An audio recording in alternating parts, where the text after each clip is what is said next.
आजा भाई, देखियो ये देखो बेटा, एक इसमें भी क्या निकालना है, इसका मिडल टर्म क्या निकालना बेटा,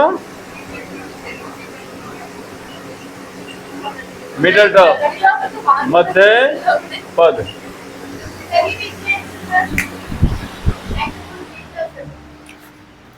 प्लस कोई नहीं है तो कुछ भी हो, ठीक है बेटा। अब ये पावर देखो बेटा, इसकी पावर क्या होगी यार, यहाँ इवन पावर। कितनी पावर बेटा, इवन पावर। अब जो यहाँ नंबर ऑफ टर्म, सबसे पहले तो आप ध्यान रखिए बेटा, x प्लस ए की पावर n से ही कंपैरिजन करना है इसका। मेन बात तो ये है आपकी, ठीक है बेटा, हमेशा x प्लस ए ही लिखना। अब इसमें देखो आपकी पावर कितनी बेटा, n कितनी 10, n इक्वल टू कितना हो बेटा 10। तो नंबर ऑफ टर्म कितने होंगे बेटा इसमें, एक्सपेंड में नंबर ऑफ टर्म को हमने कैपिटल n लिखना है बेटा, वो n प्लस 1 होगा हमेशा, 10 प्लस 1 हमेशा, ये 11 हो गया, 11 हो गया बेटा, ओड नंबर हो गया, ओड हो गया ना। तो ओड का मिडिल टर्म का अलग फॉर्मूला बेटा, मिडिल टर्म ना बेटा, इसमें सीधा फॉर्मूला n प्लस 1 अपॉन 2 और th टर्म।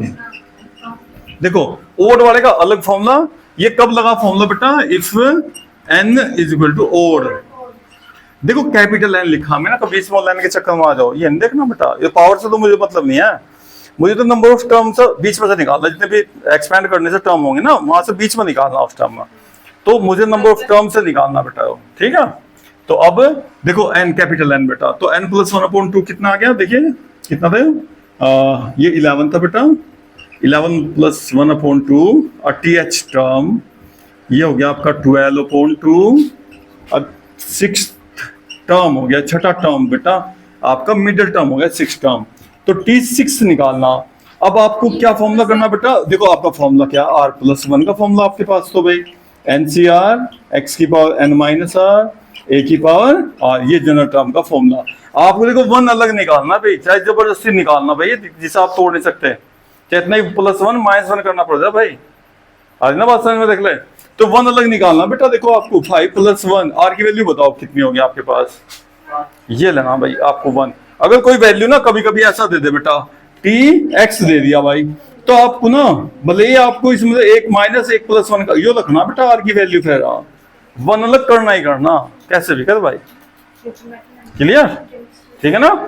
अब भाई रखियो बेटा वैल्यू इसमें, एन कितना बेटा, एन स्मॉल है ना, देखो यहाँ जो कैपिटल एन का मतलब नहीं है, तो केवल मीडियम टर्म के लिए पता एन, हाँ बेटा ये स्मॉल एन, तो 10 C5 x कितना बेटा की पावर 10 माइनस 5 a 9y की पावर 5, इसकी वैल्यू 10 C5 10 9 8 7 6 5 4 3 2 1, और बेटा x की पावर 5 3 की पावर 5, बेटा 9 ना, 9 को 3 की पावर 2 लिख लियो बेटा 5, और y की पावर 5।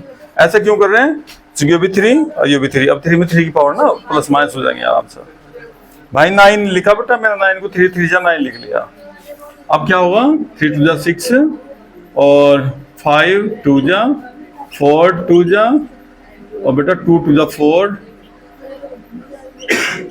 मल्टीप्लाई मल्टीप्लाई, और बेटा ये हो गया 3 की पावर कितना बेटा 5 टू 10, और ये अपोन में भी 3 माइनस 5 और y की पावर 5। बस थोड़ा कैलकुलेशन से करनी है और कुछ नहीं करना, मल्टीप्लाई का आंसर।